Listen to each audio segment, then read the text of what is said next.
For the second time, the Gregory party has escaped from the Magic Island. And as they race along under the sea in a Euclidean submarine, putting 40 more miles between themselves with every hour, it looks as if all should be well. But nothing connected with the Magic Island is ever just what it seems to be. Captain Bradford, Mrs. Gregory, and Jerry Hall have been enjoying themselves as Joan explains the working of the stolen submarine. But the fun is over when their radio picks up a warning signal from Euclidia. Joan is explaining that it will be impossible for them to intercept any messages without giving away their own position. But we've just got to sit still and listen to that thing howl. We can't even get any messages out. We will be able to send no communications while the Euclidean transmission beam is in operation, Jerry. I can't understand it, Joan. You say that Euclidean radio is working on a wavelength far shorter than anything in our world. Yes, Mother. Well, then why can't we use the radio in this submarine? Use it on the common broadcast band or commercial shortwave and be perfectly safe. We would interrupt that signal we are now hearing. I don't see how. I believe I do, Jerry. As long as that signal continues without interruption, G47 has no way of finding out that we are even receiving it here. But if we cut it off to move from that wavelength, the action will be registered on the recording graphs at the island. Locating us then would be a mighty simple matter. And we don't even dare to stop that noise. It would be very unwise. Well, it sure gets on my nerves. Well, don't let it bother you too much.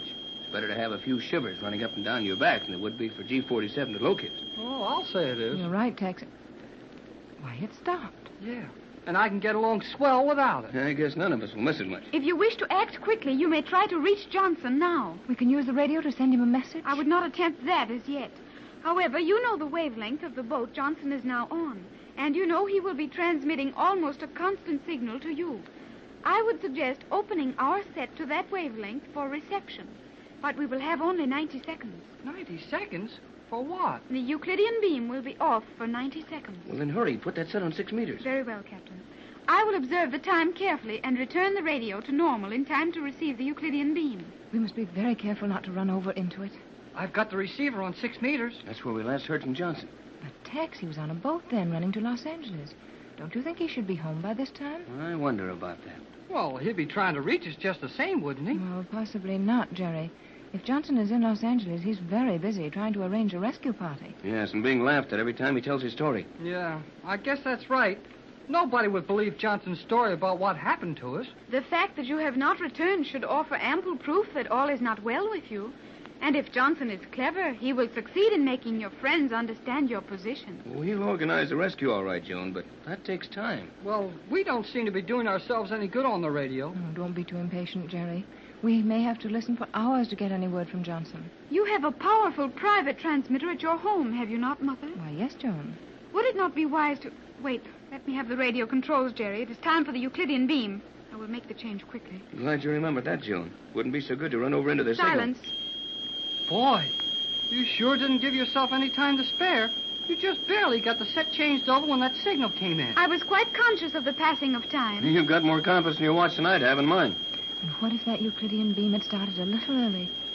What if they hadn't waited their full 90 seconds? Well, we'd just be on our way back to the island and spend more time worrying with the things they give prisoners to do on Euclidia. Everything is constant on Euclidia. When a Euclidean is told that the location beams are transmitted constantly with 90-second intervals and 60 seconds of activity, you may be sure that you will be allowed exactly 90 seconds of silence between transmissions. Well, we'll take your word for it, Joan. You certainly know a whole lot more about G47 and his scientists than we do. But I'd suggest that you be ready to use the whole 90 seconds listening for Johnson when that beam stops. Yes, Joan, dear. We must be ready to switch to our own wavelength at once. I had anticipated that. You'll want to put the set on 1 1/2 meters. The radio will be set to 1 1/2 meters the instant Euclidia's beam is silent. Not much chance of hearing anything from Johnson now, though. He won't be sending night and day. Well, I'm inclined to believe that he may be, Tex. He can easily get any number of amateurs to work in shifts for him. Well, hey, there goes the beam. Change the wavelength, Joan. I have changed it. You sure work fast. When time is computed in seconds, it is well not to waste it. Well, let's be quiet a minute and see if we can hear anything. Not a sound. It is possible that your transmitter in Los Angeles is very weak and might not reach us clearly underwater. I will soundproof the submarine. Soundproof the submarine? What do you mean, Joan? I will close the visibility slides. The outer shell is not soundproof, and we may safely run by instruments alone. And we'll just tear along underwater without being able to see where we're going? We will remain on our course. Visibility is of no value to us at the moment.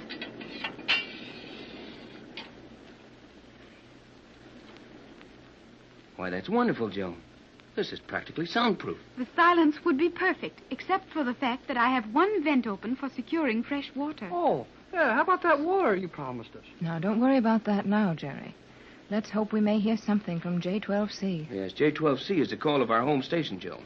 And Johnson also used it when he brought the rescue boat to the Magic Island. I understand that. We heard all of your messages. Yeah, I know. Old G47 said he listened to us all the way from Wilmington to Euclidia. Our arrival wasn't much of a surprise to you, was it, Joan? No, Mother. Though I had no thought as to what any of you would be like, Joan, did you have the set changed over in time? With at least 5 seconds margin, Captain Bradford. 5 seconds? Oh, sure. 5 seconds is a long time to Joan. Wait till I get home, and she has to wait half an hour for a bus on some street corner. She'll find out that seconds don't mean so much. A second is important. You're right, of course, Joan. But what Jerry means is that in our world, we treat seconds pretty carelessly. I'm beginning to learn something of their value now, however. Those 90-second pauses in the Euclidean beam. 90 seconds in which we might hear something from Johnson. They seem awfully short. Well, I'll say they do. And I'm getting blamed tired of that carrier wave squealing at us all the time. Now, take it easy, Jerry. As long as we hear that thing every minute and a half, we know the Euclideans haven't any idea where we are. You are wise, Captain Tex. Any interruption of that beam might well be fatal to our plans. Well, I know how serious it is. But the next time you get one of those 90-second pauses, how about making us a drink of water? The water is being prepared now, Jerry. Being prepared? How? Quiet. The beam is gone. And Johnson's taking a little nap. Are you trying to pick up a signal on 1 1/2 meters, Joan? Yes, Mother. Well, why not try 6 meters again? If that was a very slow boat Johnson was on, he might still be en route to California. Good idea, Mrs. Gregory. Yeah, plenty good. We might try alternating between the two bands. That will not be necessary. I will set the automatic wave selector on those 2 bands. A signal will register on either. Is there anything that Euclidean radio won't do? Apparently not. Are the 2 bands open now, Joan? They are. Yeah, and not a signal from either of them. Don't be impatient, Jerry. It may take hours to get a signal from Johnson. He might be just landing from that boat. It would take him some time to get to the house and start the other set. Oh, I think not, Tex. Johnson would surely have radioed my home and given orders for them to try to reach us. Well, he might not, Mrs. Gregory. You know, maybe he doesn't want to advertise his business too much. I think maybe Jerry's right, Pat. Johnson can't say very much over the air without getting the press and commercial radio stirred up. Then he'll have them in his way. Well, we may have to appeal to the government in this before we get through. Johnson knows we want to play a lone hand as long as we can. I think you will find that your Mr. Johnson is safely in Los Angeles. You must have patience. I know you think we're very excitable and foolish, Joan, but you're far more accustomed to these happenings than we are. Hey, there it is again. Another 90 seconds wasted. How about a drink, Joan? Those food tablets we had sure made me thirsty. That is purely your imagination, Jerry. Those tablets contain enough moisture to sustain you for some hours. However, we will now have some fresh water. You will find drinking vessels in that small sliding receptacle behind you, Mother. I can reach it easier than you can, Pat. Here they are. Jerry, you will find a small sealed tube directly above the duplicate control on your side. Right here? Correct. Will you turn the cap on that tube and fill the cups? Oh, sure. Hey, this thing acts like a soda fountain. What is a soda fountain? Well, you'll find out when we get back home. Here, Mrs. Gregory. Oh, thank you, Jerry. And here's one for you, Joan. Thank you, Jerry. Joan, the radio. Yes, Mother. I have opened the receiving channels. Here's a drink for you, Tex. Thanks, Jerry. No, well, I'll get one for myself. J12C to J24Y. J12C to J24Y. J12C to Captain Bradford. It's Johnson. J12C Quiet, to Jerry, Gregory now. boat. J12C calling Gregory boat. Wilmington to Gregory boat. Wilmington? No signal from you for hours. Will continue trying to reach you. Making preparations expected of me. Will take 72 hours to complete plans. J12C to J24Y. J12C calling J24Y. Will repeat every 10 minutes. That is all. Johnson. He's home. Oh, Tex. Johnson is home. He's home. He's working on our plan. Only 72 hours to finish it, he said. What did he mean by that? Tex's formula. Wasn't that it, Tex? Yes. Johnson knows our only hope to capture Euclidia is to compound my formula and use that as a weapon. Are you quite sure that Johnson can compound your universal solvent? Positive. He has the true formula. Joan.